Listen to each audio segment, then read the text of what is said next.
Hi everyone, this is FinTalks, a podcast run by UFS, which is a student association centered on fintech, with interest in enhancing relationships with external companies and fostering education.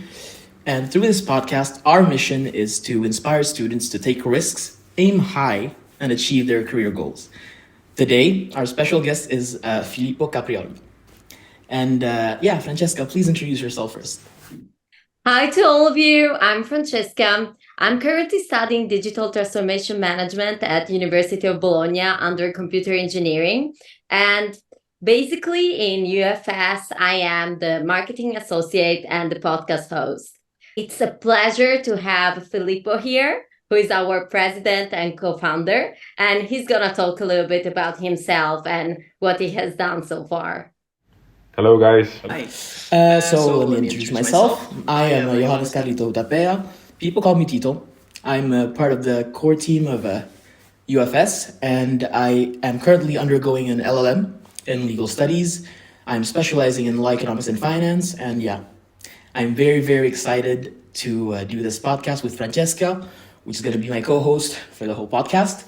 And I'm really excited for our guest Filippo today because he's the president of our association, and it's a really good way to start this podcast. Our guest is going to be Filippo, and we already talked about him. He's the co-founder and president of UniBo Fintech Club, UFS, and he is going to go to JP Morgan this summer in London. He's going to be a summer intern there, and he also founded the startup when he was 70 years old, very high achievement, and we really want to know more about that. And then he's also a market analyst for another company called 369 Innovatio. So, okay, I have personally called this podcast From Idea to Impact, how to launch a disruptive student club to make a difference at UniBo. And I think this is really cool because Filippo did a lot of disruptive things for his age. And so we are going to just ask him a couple of questions. I'm going to start with the first question. What is UFS? Thanks for the introduction and sharing my resume with the listeners. UFS was born last year in May, so it's 1 year old at the moment. And it's a student club that we founded in UniBo. And the story of UFS comes from UniBo being a really good university, but having no students club until last May in the finance field. And what is UFS? We try to take inspiration from Bocconi, from other universities around Europe, and came into Bologna and found a very dead environment. We expected the student environment to be the same as in the other universities, but there was little involvement in extracurricular activities. And so we thought to create one ourselves and to leave it for the next generation of students that is going to come after us. So we decided to do what we like, which is fintech. I work for a fintech company in DeFi that you mentioned it earlier, 369 Innovatio. And other guys in the student club work as well for other fintech and companies, and love the environment and to do research and how things move fast into this field. So we decided to launch. We initially had little idea of what it took, but I can say that right now UFS is the biggest student club in economics department. We count 120 associates with a core team of 40. We have a few projects in the field of venture capital, investment banking, DeFi. We just launched our newsletter. If the listeners want to sign up, it's called DeFi Leaks. It's a weekly newsletter on decentralized finance. We're launching the podcast now, and a venture capital project is coming as well. So what is UFS? To finish with this, a place where students have the opportunity to do stuff Ideas are really welcome, and people are incentivized to just propose and have a platform to do so inside the university with an audience and with help from fellow students, few professionals. And now, like, of course, Francesca mentioned your resume earlier. It's a very impressive resume, of course, but can you explain what you did so far? What do you think is interesting about yourself? How did you come up to this? Okay, I will take a few minutes for these. I will share my version of my resume, not Francesca's. My journey starts when I was 14 to 15. I was dreaming about being a basketball player, a professional basketball player. And I was working out every day, 2 to 3 times per day, playing in my hometown. And I was trying to kick on the doors of big teams, but no team would bet on me. But I was the guy that was always sending emails, his videos, asking for a tryout. A few teams gave me a tryout in Venice, in Casale, in Rome. But I found my opportunity in an international tournament in Belgium. I was playing, where I was offered a 3 years scholarship in Spain to play and study. So at 16, I decided to move to Spain and follow this dream. I joined an academy in Alicante, in the area near Valencia. And we were betting our future on basketball training basically all day, and then going to school and then sleeping and then playing. So it was really a really good experience that for sure gives a nice work ethic and makes you good at time management, because you got to find the time for everything by training so much. And these are things that you later bring on with you. So while I was in Spain, I knew no Spanish when I joined there, and I was really busy with trainings. The last year of this scholarship, however, with the COVID pandemic, we couldn't train that much, so we switched to 1 training per day, which for me was for us was vacation almost. So we had a lot of free time that I invested in school. So my grades went from being like 6 to 7 to all 10s in 1 year. And I decided to found a startup in that environment. I had so much free time that I was like, okay, let's try to do this. I have no idea. But I saw a competition from this business school in Switzerland, business school of Lausanne. Having a vacation where you just said, okay, I'll fund a startup. How insane is that? It was no vacation. It was still high school classes, but in the afternoon you had 2 hours training. Maybe you studied like 2 or 3 hours, and then what do you do after? I decided to look a few articles about Silicon Valley. I was like, okay, cool, let me do that. And yes, so I went ahead. The help of a professor of mine in informatics, I created a business plan for this competition, and I sent it during my classes. And what happened is that I got selected for the final round of this competition.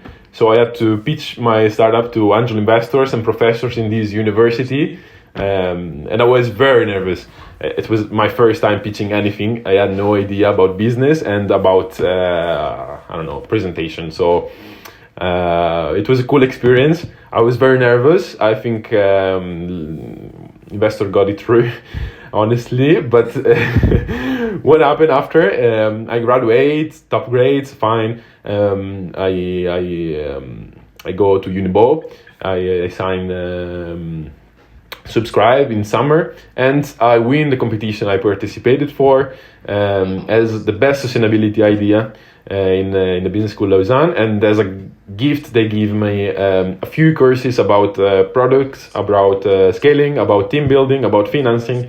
And these are all things that then I brought with me to create UFS, and I will bring with me for my life, I think.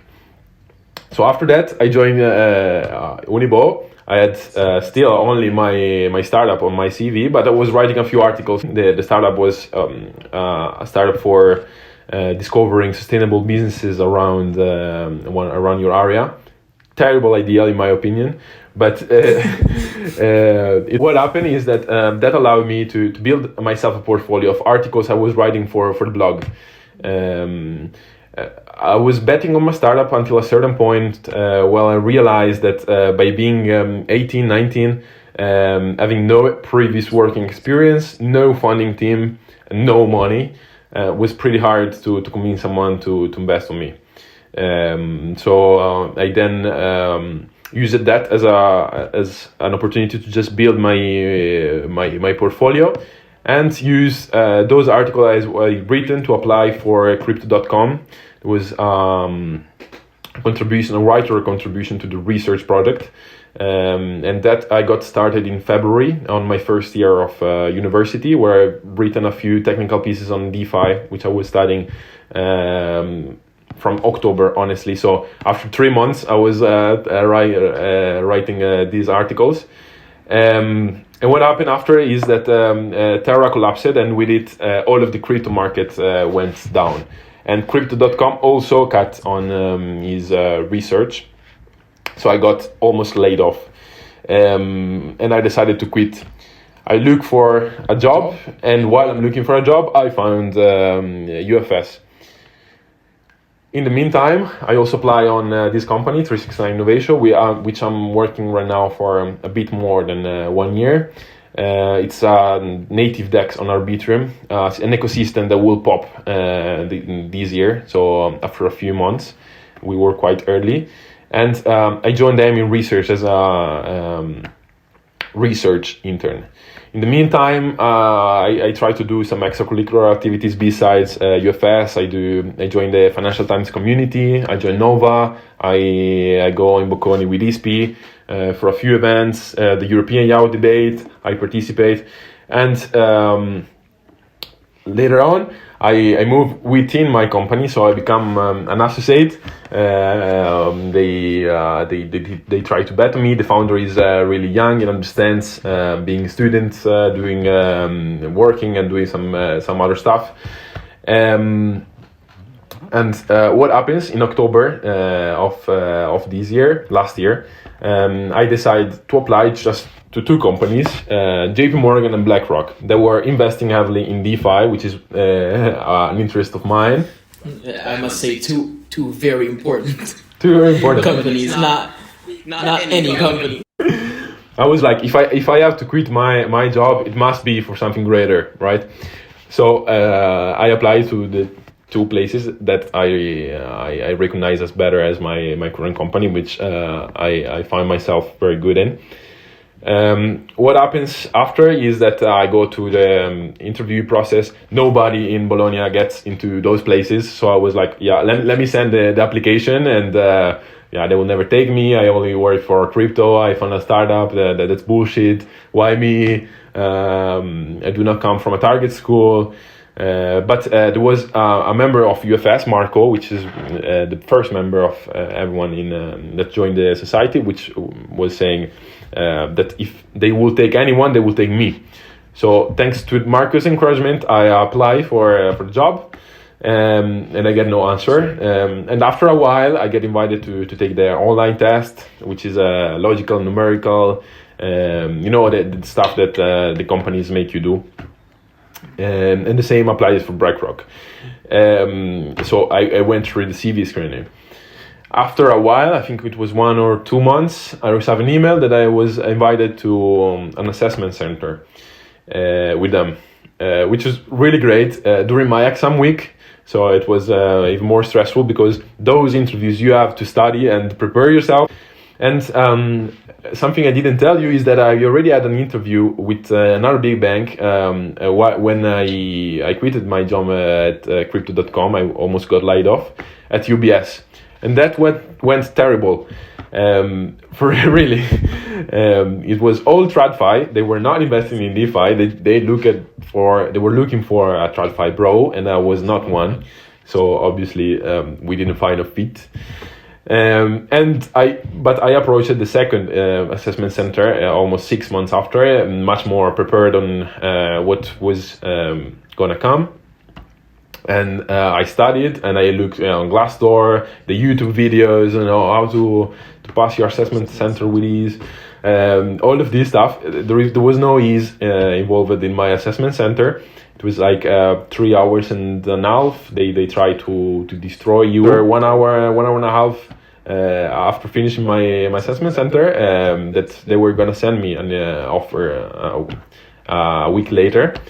And the day after, not even 1 week later, I found at 11 a.m. my offer on the table, and I signed it. And I'm looking forward for this summer to JP.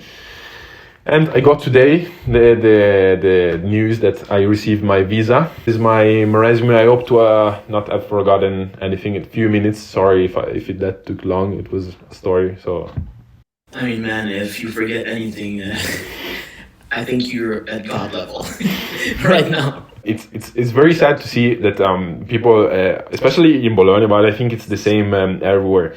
They try to compete with themselves for a position in London, which is clearly not the case for us. Like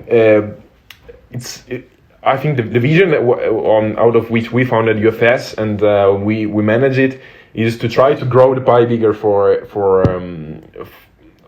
offering a bigger pie for everyone. So not just take the biggest piece of the pie you can, but try to make it bigger. That's why we try to give all of the prep material. We try to give advice, do mock interviews with whoever asks, and try to talk and to help whoever is looking to get into this job, if that's their dream, or to get into some others. Going backwards, there is me that I will join JP, but there is also some other guys who join the Credit Suisse, Ernst & Young, Deloitte. We're not competing at all, but it's a very good opportunity to just to create your network from scratch. So if you can help people out to achieve their goals, as you were saying, it's in the long term, it's gonna just pay off so much more than competing with them for one internship role, which is there are 1,000. Exactly. Honestly, I love the fact that like your whole life is basically trial and error. Like before you were a sports guy, you were trying your best to get into basketball. It didn't work out, but you got the best out of every experience. And I think this is a really good point, because only failure leads us to greater things and to greater directions. So I have another question always about UFS. What sparked the idea? What was like the moment where you were just like saying, no, I have to fund this, like I have to do this? So initially, honestly, there were two ideas. One was UniBo Fintech Society, which is now alive and flourishing. And the other one is European Generation, which is a student club that was in Bocconi, which was centered on the European values and politics, so on a very high level. What happens with me is that I'm a huge fan of the European community, as I went living abroad very, very early in the European community, and I found myself in a nice place with all like-minded people. But I'm not really a politics guy at all. So we had the idea of starting something of our own, seeing how is the journey of founding a student club. There was almost there is some in Bologna. There is like 10 to 14, but most of them are political parties for managing the university, and there is a few, probably one in each division of school. So economics, law, there is a few, marketing. So we decided. One of my goals is to do startups and venture capital when I grow up, and the best way to test out these things is the earliest possible. So yes, I founded a startup. I wasn't ready, so that tick was off. Like I wasn't still ready. It was like 2 months after I quitted my own startup. So I was like, okay, startup is still the same situation as 2 months ago. Let's start a student club because it's founded by students, so I am a good situation to found it. And so I talked my best friend out of it, and we just launched. At one point, it was May last year. We had 1 month before summer break, and we decided, oh, we're gonna do this now or never because people are gonna go away. So we create a WhatsApp group, a flyer. We put it in the Scaravelli, which is the plaza where most economics classes do lesson, and we had no idea on how to build it at all, and what to do inside the student club. We just, okay, let's just connect the people who want to join, and then we will figure something out. So what we do, we place the flyer, and what happens, we turn our back, and Marco, Matteo, which is now our marketing lead and external advisor, walks and directly scans the code. Like after 10 seconds, we put the flyer up. So we said, okay, there may be some interest. And after that, the key was getting 10 to 20 people involved, and we just met for an aperitif somewhere to discuss the idea and ask help on how to do that. We were first-year students, so very young for the population of the university, and a few people from the fourth, the fifth year, the third year, the second year came to the aperitif. And they saw two kids that founded this idea and decided to help out. And after a summer of discussion and building and structuring and sending emails to have someone to sponsor the website, and for a first event with Steven Lupresti, it was last year we do our first event, and in September we do our first in-person meeting. That were really good people joined it, and we had I think the key aspect of growing these and founding and growing is that we have a good way to approach this. So there is a few students club that do this as work. So they do consulting for companies, and they work between themselves, and they are really stressed because they have companies, they receive money, so they expect something out of that. And we decided, no, that's not our approach. Our approach is to gather the best talent possible within the university, then would do what we like, meaning podcasts, meaning newsletters, meaning market research, and monetize that. So the burden for students, it's much more sustainable one and much more of a pleasure. You still work, but you do it with peers, not with companies, and you meet talented people, which is a super target for companies. And yeah, it's no deal for students, I think, but that's why we grew so fast, I think. Yeah. That's really cool. I'm sorry, but how old are you now, and in which year of university are you now? So I'm 21, second year. I'm finishing my second year of university. Yeah. It's insane. About that, how can UniBo students get into UFS? So obviously the process has changed a lot since we founded. The current process, which I do not guarantee will be there forever, but is the current one, is that there is two intakes. One we just went through, and it's the intake where both Tito and Francesca joined, which was in April, I think, late March, start of April. And the other one is in October.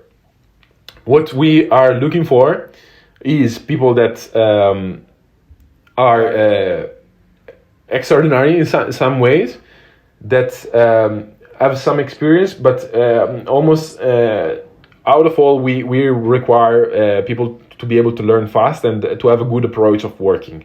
So if you have those two things, you will get in. If you have, of course, good English, because we are only speaking English inside the community, as there is some international students, me, Tito, and a few others. And and then some reason to join. So if you have maybe went at a few of our events, spoke with a few people, you will see that everyone has reason, and we also have started to attract some people from other students club that are viewed as competitors. So yes, please do apply. We have positions for everyone, and we're looking forward to receive a few applications in September, October. Okay, very nice. See, I'm from the legal department. I'm doing LLM legal studies. Are you looking for people from other departments other than economics, management, business? What do you think about it? We are seeking out to expand our inclusivity, meaning that right now we are really a niche student club in fintech, but there is our core business. We have no business, but it's called core business, venture capital, investment banking, and DeFi desks. But then there is a few support areas: HR, financing and legal, marketing. I'm not missing any events. Relations, which there is a lot. Which what they do is they organize the event schedule, they contact guests, they market what we do, and they have the same benefits I was describing earlier. So it's just they don't do research on fintech because that's not what interests them. But maybe they want to join a company for human resources. So they become an HR associate and handle our recruiting or marketing the same. So we are definitely looking for people in other departments, even if it's not one of these 6 support desks. Feel free to reach out and connect, but please do not do it random, but have a reason. If you are from a diverse background and have a reason for that, it's even more, it enriches the opportunity, the experience for the current members and your experience. So it's even better. Perfect, thank you. Francesca, do you have any other questions? The last one. So, how do you hope this podcast will inspire UniBo students? So the thinking behind this, I'll try to keep this short, was to first of all have a platform to give visibility to the student club, out of which to invite guests which have studied in the university. So show that there is success people, because we often hear these that, we come from UniBo, we don't have branding, we cannot go into big companies, we cannot go doing that or in Silicon Valley. Okay, so the first is there is people who are doing this, and here we bring them to you and break down the stories of how they did them, and they are coming from the same background as you. So showing the way, it must not be your way, but not necessarily, but I think it opens a few doors and creates a point of contact for students to have some at least company contact in the industry. Secondly, I think for you two guys, it's a great opportunity to network, to work together, but also to meet a lot of interesting people. And why not? It can become something we do regularly in the UFS. If it's as well, there is market for it. We don't know. I think another student club has a podcast, which the same as a student club. You have two options when you join a student club. Either you improve something that others are doing, or you do something better than the others. So this is the option we took with UFS and with the podcast. Thank you very much. Like, I would just like to add on what you said about the guests. Like, we have lined up a lot of guests for the future. Of course, this is a project that is very new. We're launching it still, but rest assured that we have a lot of guests from very diverse backgrounds, different successful stories, and it's always really cool to have this concept of discovering what they have done and what they can do in the future. And I still hope that we can talk to you again, Filippo, in this podcast. And yeah, Francesca, do you have any other things? Thank you so much, Filippo, and thank you, Tito, for being the co-host. Thank you for having me. Thank you guys so much. This was an amazing first episode. I'm so excited for the future. Thank you.